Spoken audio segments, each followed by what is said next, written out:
hablar de las epicicloides tenemos que comenzar hablando de las curvas de ruleta. Estas son curvas que se forman por medio de un punto fijo en una curva que gira llamada generatriz y otra curva sobre la cual gira la primer curva llamada directriz.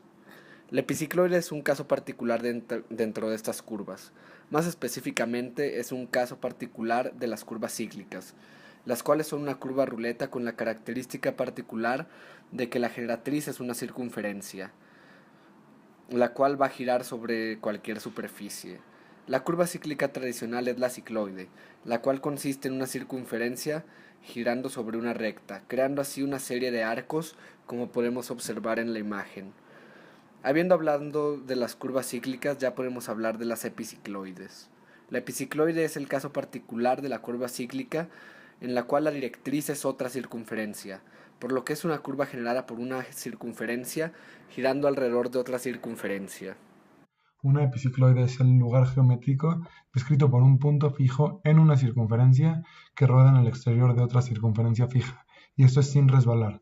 La circunferencia se puede ver la circunferencia de aquí afuera, que rueda alrededor de esta circunferencia mayor, y la curva que se forma, la roja, es la epicicloide. La epicicloide ha tenido muchos funcionamientos.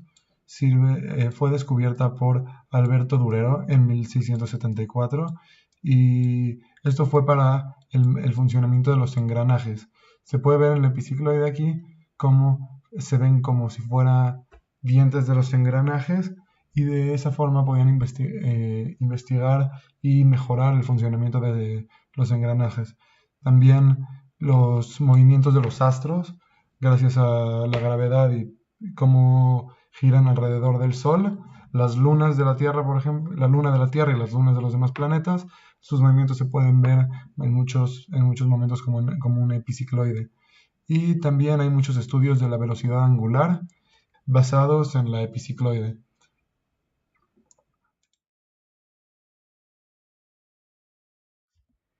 Las partes del epicicloide tiene 4 partes. Una es el círculo que gira alrededor del otro círculo, llamado la directriz. Otro es el círculo que está en el centro, este no se mueve, llamado la generatriz. Después, los puntos que tocan a la generatriz se llaman los picos, y aquí se puede ver el arco. La epicicloide puede tener una cantidad de picos muy específica, y esta cantidad de picos se puede calcular por el radio de la circunferencia mayor sobre el radio de la circunferencia menor, y así se van a ver cuántos picos va a haber. Hay 3 posibles casos que existen. Existe si el radio de la circunferencia mayor es divisible entre el radio de la circunferencia menor, entonces va a haber un número de picos, y no se va a pasar no va a tener la circunferencia, si sigue dando vueltas, va a seguir pasando por sí misma, como en este caso, que se puede ver. Pero ahora en este caso se puede ver como ya hay muchos más picos porque la circunferencia mayor creció, y entonces la circunferencia pequeña vuelve a pasar por la circunferencia grande porque es un número, el radio de la circunferencia grande no divisible entre el radio de la circunferencia pequeña. Y la tercera es si el radio de la circunferencia grande es un número irracional, nunca se va a volver a cerrar la epicicloide, siempre va a ser abierta. Y esos son los 3 casos del epicicloide. Aquí se puede ver desde el principio cómo una epicicloide se va armando, cómo la circunferencia gira y se va armando el epicicloide poco a poco. Así como la epicicloide se deriva de las curvas cíclicas, hay otras curvas que se derivan del epicicloide, la epitrocoide. Esta consiste en crear un nuevo parámetro para la curva que vamos a denominar h. Este parámetro es la distancia del centro de la directriz al punto de generación, el cual está nuevamente sobre una extensión o un corte del radio de la generatriz. Sin embargo, puede estar en cualquier radio de la generatriz, a diferencia del epicicloide normal cuyo radio está acotado a la recta inicial que pasa por los centros de las dos circunferencias. Existen la epitrocoide alargada y la epitrocoide acortada, las cuales consisten respectivamente en utilizar un radio que está fuera de la circunferencia y un radio que está dentro de la circunferencia.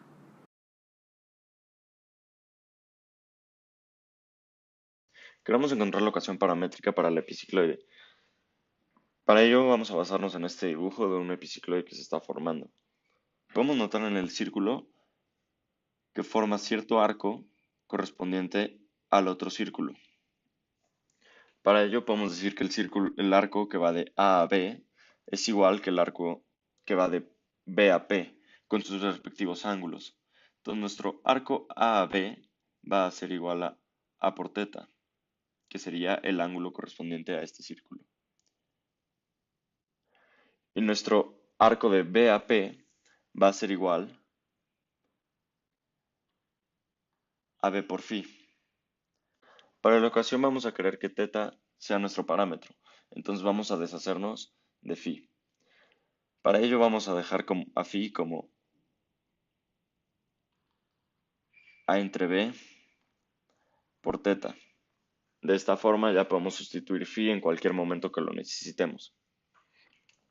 Ahora, para encontrar las ecuaciones necesarias, necesitamos encontrar x y y. Podemos decir que x va a ser el punto que va desde O hasta E. O bien se puede decir que es de O a D y de D a E.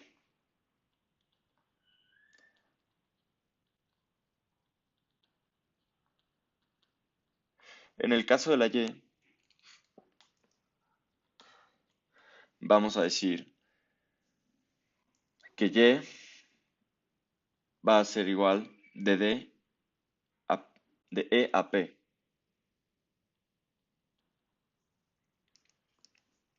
O como podría ser visto de otra forma, va a ser de D a C menos C a F, que son puntos que podemos encontrar.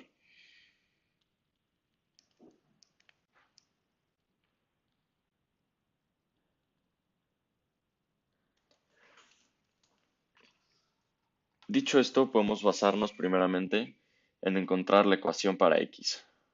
Primeramente podemos ver aquí se forma un ángulo θ, el cual si juntamos los puntos podemos formar el triángulo OCD. Entonces, este triángulo va a tener un ángulo de θ y va a tener una hipotenusa que va a ser la suma de ambos radios. Entonces va a ser la suma de el radio A más el radio B. Con esto podemos decir también que el coseno de θ va a ser igual al cateto adyacente, que en este caso sería el segmento de OAD,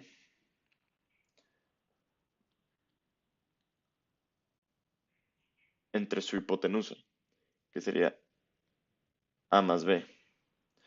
Como queremos saber el valor de OAD, vamos a despejarlo y dejamos que OAD va a ser igual a A más B por el coseno de θ. Entonces ya tenemos el primer valor para nuestra ecuación de X. Simplemente nos falta encontrar el siguiente valor, que sería de D a E. Habiendo obtenido la longitud de OAD, nos falta obtener la longitud que corresponde de D a E.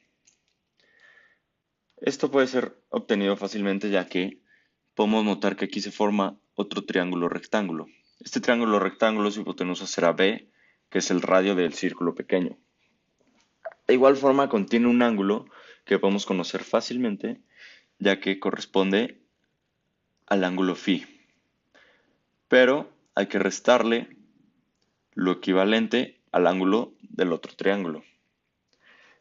Al ser un triángulo de 90 grados y conocer su ángulo θ, podemos decir que su otro ángulo correspondiente va a ser 90 menos θ. Por lo tanto, este pequeño ángulo que necesitamos aquí va a ser phi menos 90 menos teta.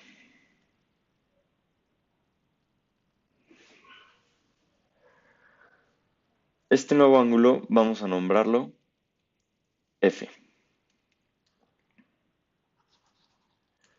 Podemos reescribir de igual forma este ángulo F a la forma en la que ya estábamos viendo, ya que conocemos el valor para phi y dejarlo en términos de teta. Al igual que se puede simplificar esta ecuación. Entonces nos quedaría que nuestro ángulo F va a ser igual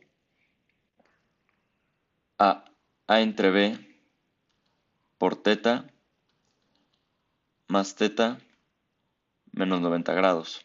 Simplificando todo esto y escribiéndolo en radianes, nos quedaría A más B entre B por teta menos pi medios. Muy bien, conocemos ahora este ángulo F.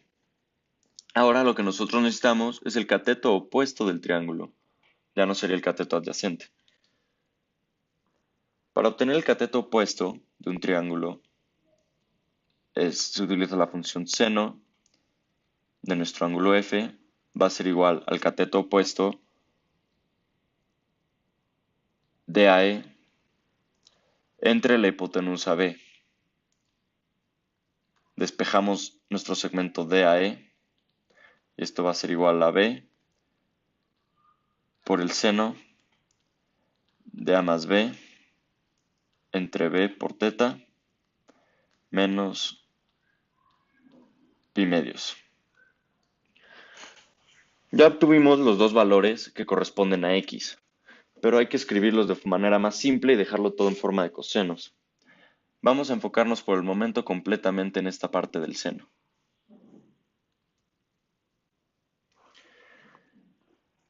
Para poder definir una entidad trigonométrica conocida, que sería que el seno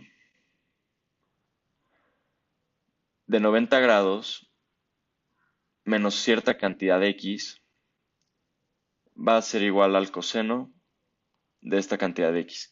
¿Por qué sucede esto? Porque el seno de la resta de dos ángulos va a ser igual al seno del primer ángulo U por el coseno del segundo ángulo V menos el coseno, perdón, de nuestro primer ángulo U por el seno de nuestro segundo ángulo V. Sabiendo que estos son 90 grados, el seno de 90 grados es igual a 1, por lo que de este lado solamente nos quedaría el coseno de B.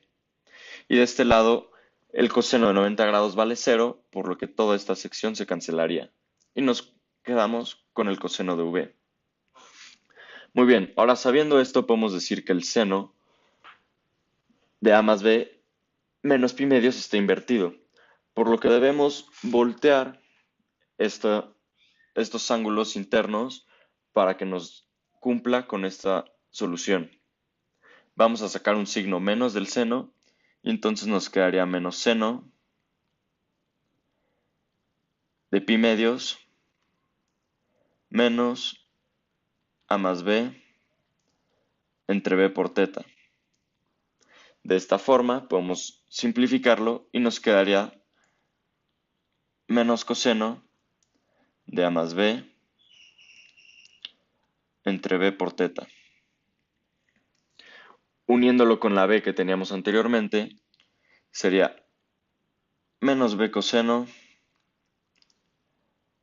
de A más B entre B por teta. Y esto sería nuestra sección de AE.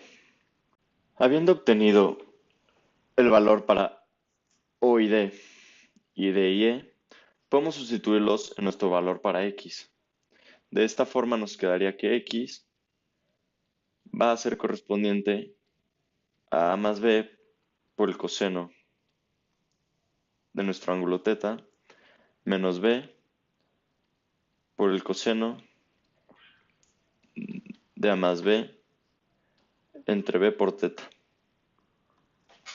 Ahora procederemos a encontrar el valor para Y. Continuando con la obtención para Y, ya vimos que corresponde al segmento de D a C menos el segmento de C a F, por lo que necesitamos obtener primero alguna de estas alturas. La altura más fácil que podemos obtener primeramente sería esta, que corresponde al cateto opuesto de este triángulo. Para obtener el cateto opuesto de ese triángulo utilizamos la función de seno, que nos dice que el seno de ángulo θ va a ser igual al cateto opuesto, en este caso DAC, entre su hipotenusa, que en este caso la hipotenusa del triángulo vuelve a ser A más B. Por lo que despejando DAC nos quedaría que A más B por el seno de θ va a ser igual al segmento DAC. Muy bien, obtuvimos la primera parte para nuestra ecuación de Y. Y como se podrán dar cuenta, corresponde a la misma parte para X, simplemente cambiando el seno.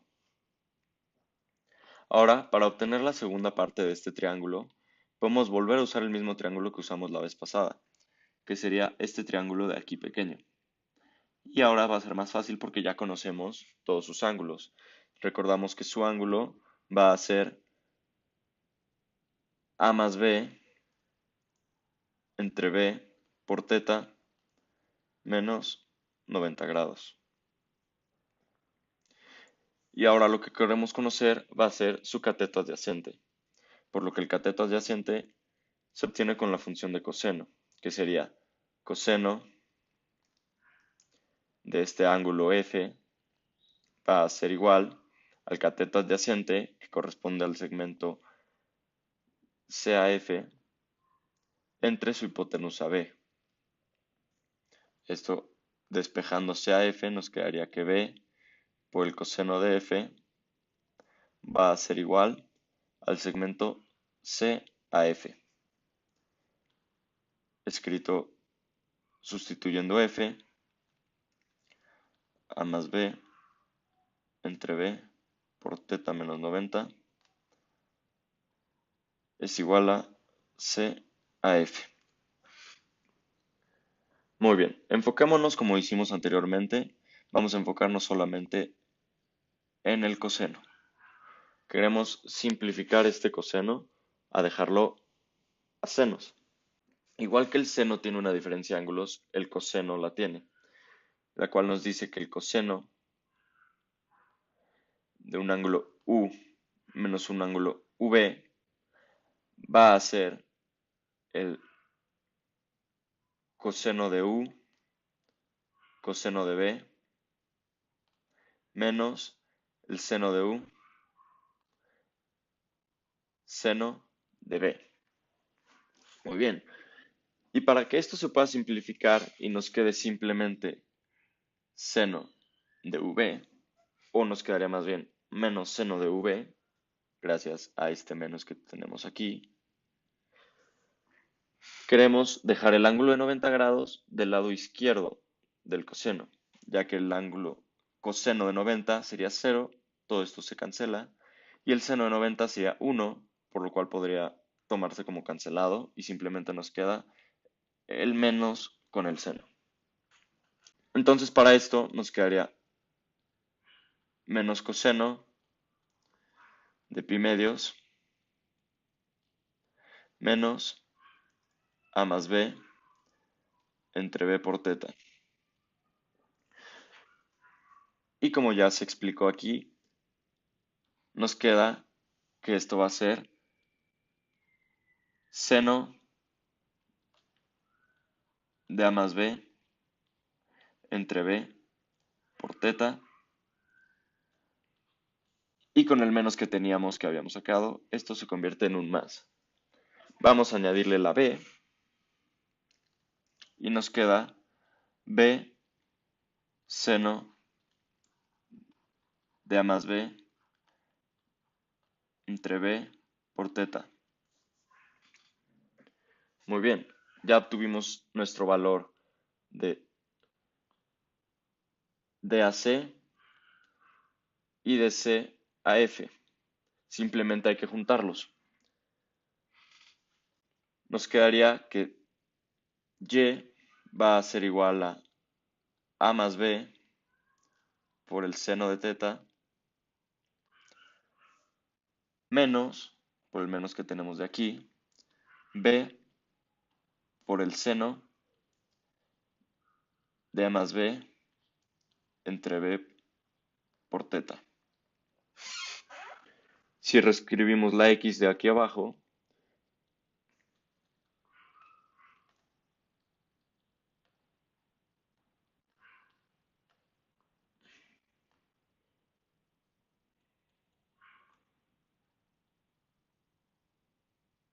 nos damos cuenta que simplemente se está invirtiendo en cada parte seno con coseno. Y de esta forma podemos dibujar la epicicloide.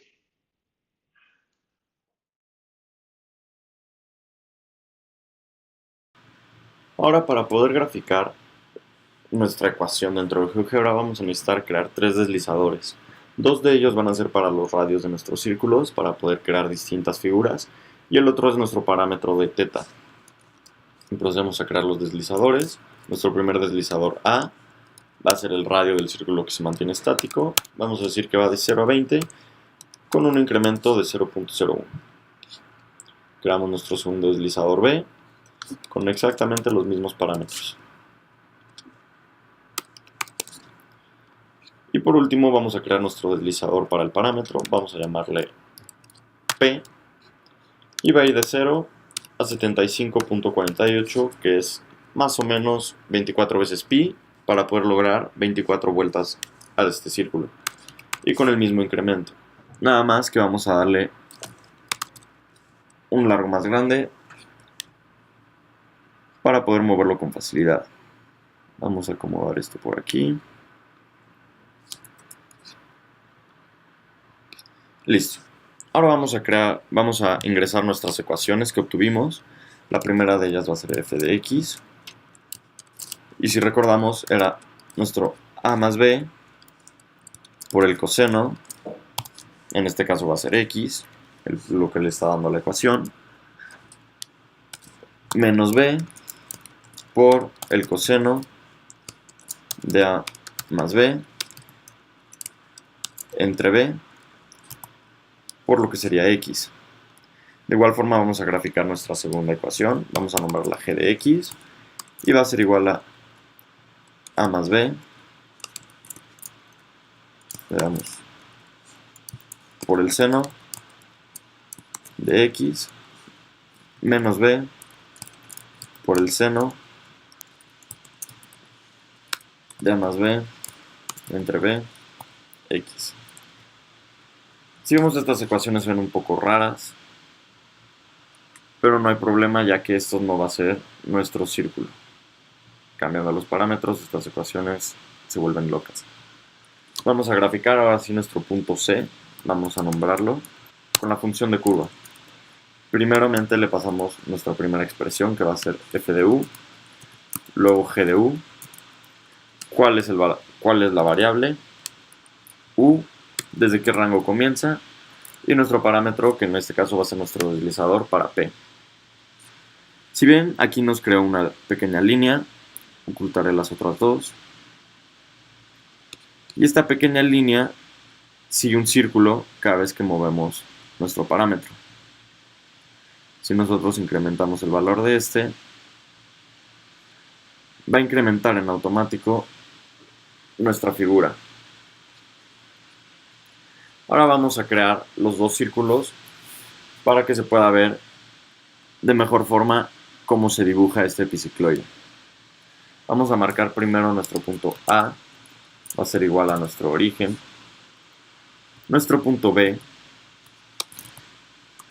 va a ser igual a donde comience este círculo, que sería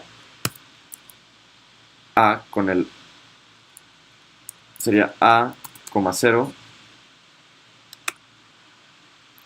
y luego dibujaremos nuestra circunferencia grande. Tenemos la circunferencia de aquí a aquí. De igual forma debemos marcar el punto por el cual va girando todo este epicicloide. Vamos a marcar C de nuestro parámetro P, y aquí podemos ver que nos marca este pequeño punto que va dibujando la ecuación. Necesitamos crear una rotación en nuestro círculo. Para ello aquí tenemos una pequeña función que nos ayuda a crear la rotación en el círculo. Nos pide un ángulo el cual va a ser nuestro parámetro P, y como podemos ver nos crea aquí un punto B que sigue la circunferencia mientras vaya girando nuestro círculo. Vamos a crear algunas rectas de apoyo que nos funcionen para dibujar nuestro segundo círculo. Creamos una circunferencia cuando le damos su radio de B, y crearemos una segunda circunferencia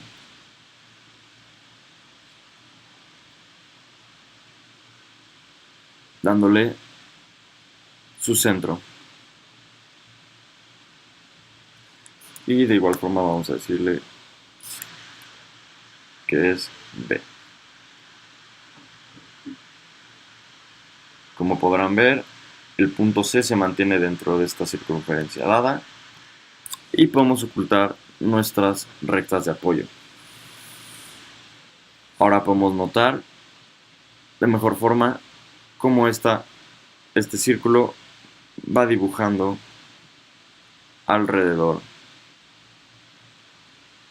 de nuestra figura. Vamos a crear un pequeño segmento que se pueda notar aquí, y vemos el trazo que va haciendo. Podemos proceder a ver cómo crea esta imagen, y vemos cómo gira nuestro círculo y crea el epicicloide. Podemos alternar estos parámetros y crear nuevas imágenes. Por ejemplo, en este caso no se va a tardar en cerrar el dibujo, o si acaso no llegue a cerrarlo. Esto puede funcionar alternando todos los parámetros que tenemos. Podemos crear figuras más grandes o más pequeñas. Para crear una nefroide es necesario que exista una relación entre los radios. Esta relación se llama K, y esta K hace que valga 2 cuando el radio grande es 2 veces el radio pequeño. De esta forma va a crear una nefroide. K se puede ver como el número de saltos que da este círculo alrededor del otro. En el caso que le demos 3 al otro radio, podemos ver cómo crea 3 saltos alrededor de la otra. De igual forma pasa con el 4, y así constantemente.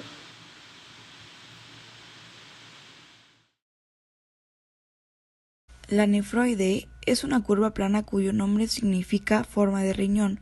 Aunque el término nefroide fue usado para describir otras curvas, fue aplicado por Anthony Proctor. Queremos obtener ahora la ecuación general paramétrica de la nefroide. Vamos a partir de la ecuación que habíamos encontrado para la epicicloide común, ya que sabemos que la nefroide es un caso particular cuando el radio 1, que sería A, es igual a 2 veces el radio B. Siempre que se cumpla esta igualdad va a ocurrir una nefroide. Entonces vamos a sustituir todos los valores de A por 2B en nuestra ecuación de X, y nos quedaría X va a ser igual a 2B más B coseno de teta menos B coseno de 2B más B entre B por teta.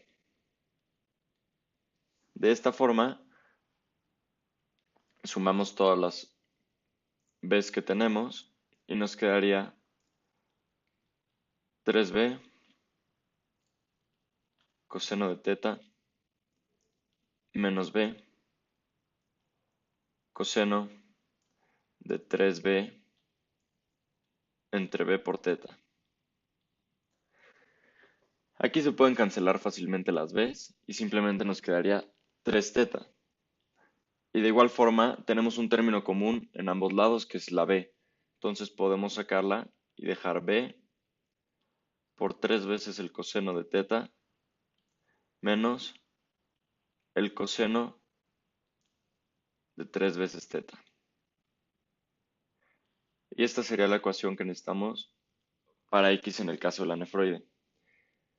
Para y, teníamos que y es igual a a más b por el seno de θ menos b por el seno de a más b entre b por θ. De igual forma sustituimos todas las a's y nos quedaría 2b más b seno de θ menos b seno entre b por θ. Esto nos quedaría otra vez 3b seno de θ menos b seno de 3θ.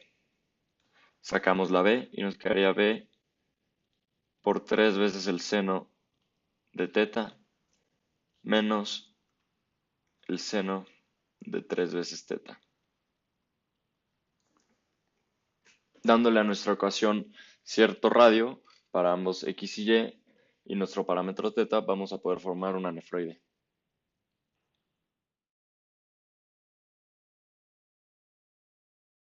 Una forma de generar la nefroide es con una envolvente en circunferencias.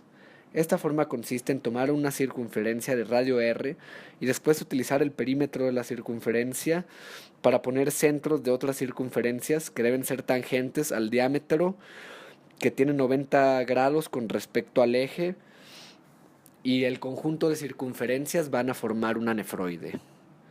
Otra forma es una envolvente en rectas. Esta forma consiste en tener un parámetro alfa que va a ser un ángulo para formar la nefroide. Se unen las rectas que están a alfa grados y a 3 alfa grados alrededor de la circunferencia, y el conjunto de rectas alrededor va a formar la nefroide.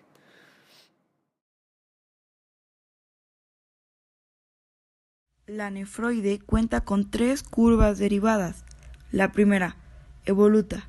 La evoluta de la nefroide es otra nefroide de mitad de tamaño y girada a 90 grados.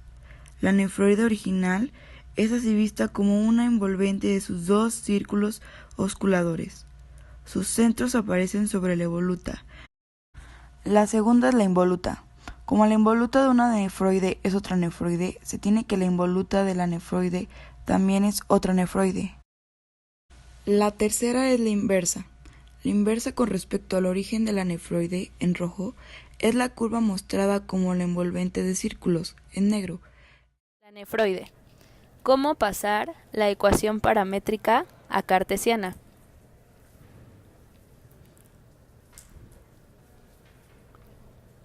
Mis ecuaciones paramétricas son las siguientes, y sé que quiero llegar a lo que se encuentra en la parte inferior derecha. Identidades trigonométricas son las que se encuentran en color rosa, y mis ecuaciones paramétricas son las de color azul. Al sustituir mis identidades trigonométricas en la ecuación paramétrica, obtengo lo siguiente. Sé que mi ecuación cartesiana está elevada al cuadrado, elevo todo al cuadrado y resuelvo. Al saber que mi ecuación cartesiana está sumando x cuadrada y y cuadrada, la sumo y me doy cuenta que por identidad trigonométrica, coseno al cuadrado de θ más seno al cuadrado de θ es igual a 1. De igual forma, por identidad trigonométrica de la resta de dos ángulos de coseno, sé que coseno de t por coseno de 3t más seno de t por coseno de 3t es igual a coseno de t menos 3t, y que la identidad de esta es igual a coseno de menos 2t. Sin embargo, coseno de un ángulo negativo es igual a coseno de un ángulo positivo. Al saber esto y juntar las mismas variables, obtengo la siguiente ecuación. Mi ecuación cada vez se parece más a la que tengo que llegar. Sin embargo, me doy cuenta que me falta agregar un menos 4 a cuadrado del lado izquierdo. Por lo tanto, se agrega del lado izquierdo y del lado derecho. Al simplificar la ecuación, me queda 1 menos coseno de 2 teta, que esto sé que es lo mismo por identidad trigonométrica a 2 por el seno cuadrado de teta. Resuelvo la ecuación y elevo al cubo para que sea semejante a la que tengo que llegar. Después de elevar al cubo, separo cada variable y la elevo al cubo, para tener con más precisión los dígitos que voy a manejar. 12 al cubo es igual a 1728 y me doy cuenta que esto puede ser expresado de una forma más conveniente. De esta forma me doy cuenta que 4a por seno al cubo de t va a ser igual a mi variable y, lo que implica que mi ecuación cartesiana es igual a la que queríamos llegar.